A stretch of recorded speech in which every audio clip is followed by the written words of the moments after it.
Mantap. Kopi beneran. Bukan herbal. Nggak kayak gosip orang banyak. Siapa yang nyebarin gosip nggak jelas. Anyway, what's up rock and roll? Kali ini gue akan bicara tentang... Maaf ya. Gue akan bicara tentang sebuah sepeda yang... kayak yang punya.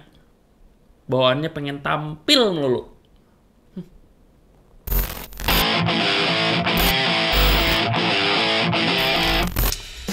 Oke, ngelanjutin di depan tadi, gua mau bicara tentang sepeda yang merubah cara pandang gua tentang sepeda. Bentar, gimana sih? Sembari gua mikir, untuk lu yang belum, jangan lupa like, subscribe, tombol lonceng dulu, oke? Sepeda yang... Iya, sekarang gas, oke? Sepeda yang merubah. Jadi, maksud gua tentang sepeda yang merubah cara pandang gua tentang sepeda, jadi kayak looping gitu kan, bingung sendiri gua. Itu adalah e-bike, electric bike, electric mountain bike, atau sepeda listrik. Nah, kali ini gue di Cihideng dikasih kesempatan untuk nyobain ini sepeda detail dan komprehensif. Mau tanjakan, mau turunan, mau datar, dan technical. This is Patrol E6 tahun 2021.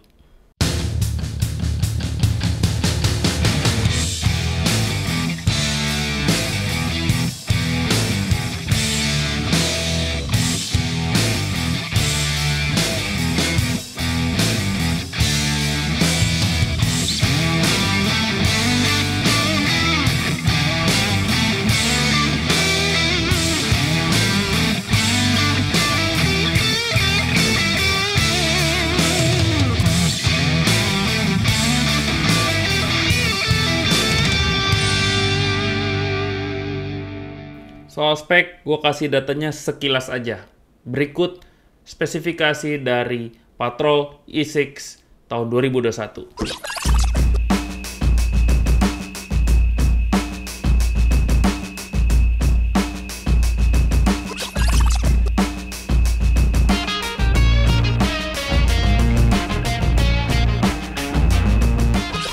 Poinnya, ini e-bike yang didesain untuk enduro.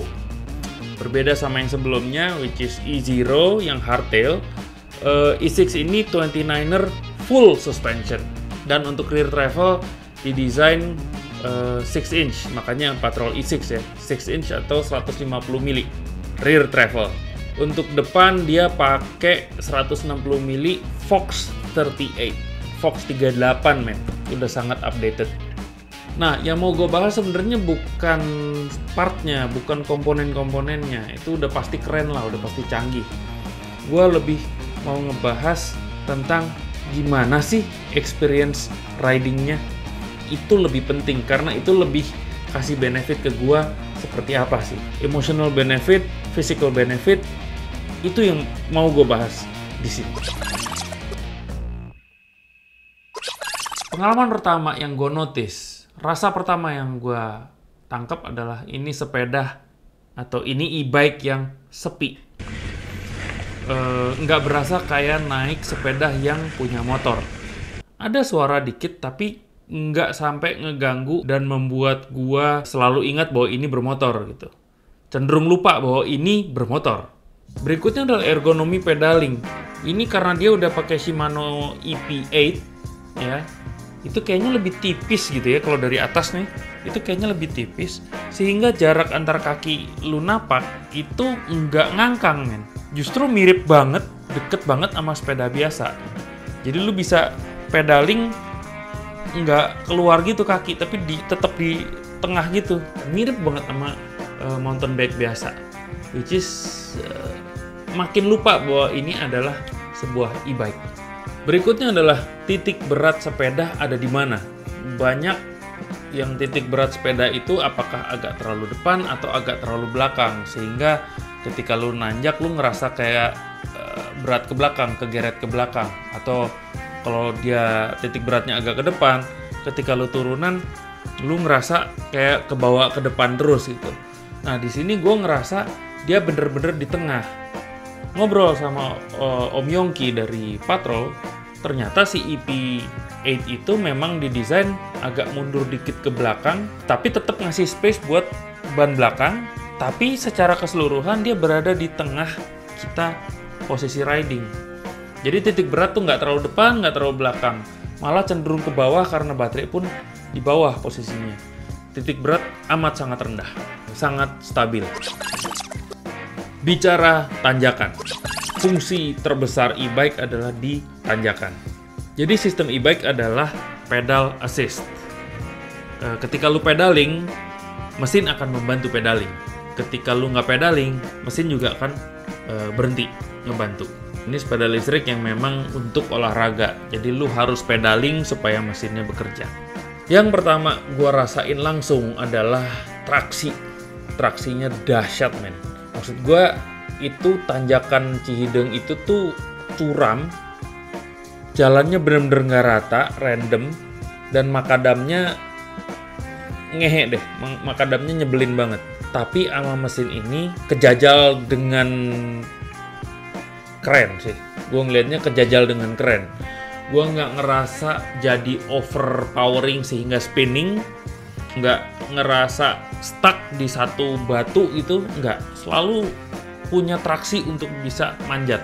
Di tanjakan-tanjakan yang semi mustahil untuk sepeda biasa, pakai e-bike jadi bisa tercapai. Ini yang gue lihat karena kemampuan traksinya si E6 2021 ini. Gue pakai size M kemarin.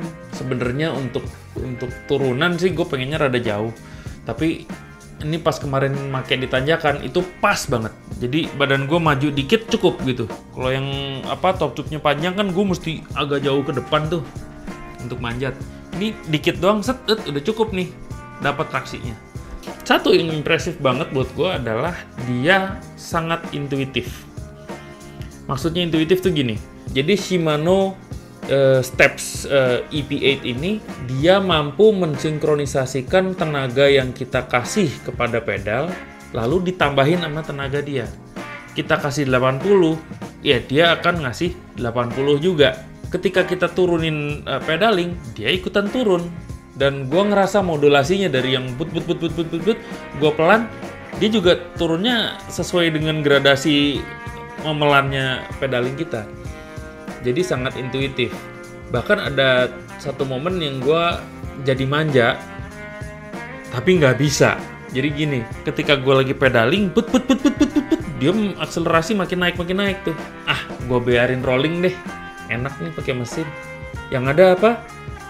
Dia menurun kecepatannya, lalu di bawah 5 km per jam, mesinnya mati.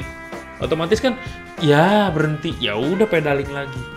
So, berasa banget ini kerjasama antara mesin dengan ridernya untuk bisa ngejajal tanjakan-tanjakan yang semi mustahil buat sepeda manual. Jadi bukan berarti ketika dibilang pakai e-bike manja, pakai e-bike curang, pakai e-bike enteng. Gua nggak ngelihat itu sama sekali. E-bike itu membantu untuk medan-medan tanjakan yang tadinya semi mustahil untuk bisa dipecahkan pakai sepeda biasa. Gua nggak bilang jadi gampang ya, gua bilang jadi bisa. Dengan syarat kita kerja, mesin pun akan ikutan kerja. Kita nggak kerja, mesin pun akan diem. Ini yang namanya pedal assist. Nah, bicara turunan, kemarin di Cihideng sengaja mesin gue matiin. Karena buat apa poinnya turunan lu pakai mesin e-bike lagi gitu loh. Udah dapet speed dari gravitasi, terus lu masih minta pakai mesin pula, itu namanya serakah, men. Tamak dan rakus. Nah, karena mesin dimatiin, di situ gue ngerasa bobot sepeda yang 24 kilo itu menjadi menjadi signifikan gitu. Dan karena posisi titik beratnya berada di tengah bawah, gue jadi ngerasa si sepeda sangat jejak, sangat stabil. Gue abis gini, abis berem, abis dia tuh langsung balik lagi ke tengah, balik lagi ke tengah. dan jejek gitu. Downside-nya, untuk lompat gue jadi ngerasa dia kurang airtime, men. Ketika gue coba lompat di tabletop yang momentumnya ke depan, itu gue ngerasa bobot si sepeda itu membawa keseluruhan sepeda dan rider bersama sesuai dengan arah momentum. Jadi bukan ke atas tapi justru ke depan. Nggak bisa dibawa loncat tinggi. Atau mungkin guanya aja yang blow on kali ya lompat ya. Sejujurnya itu sebenarnya extra safe karena dengan airtime yang dikit lu jadi lebih sering ngejejek ke tanah. Tapi buat gue jujur agak kurang fun untuk loncat-loncat. Pertanyaan berikutnya adalah untuk siapakah E6 2021 didesain?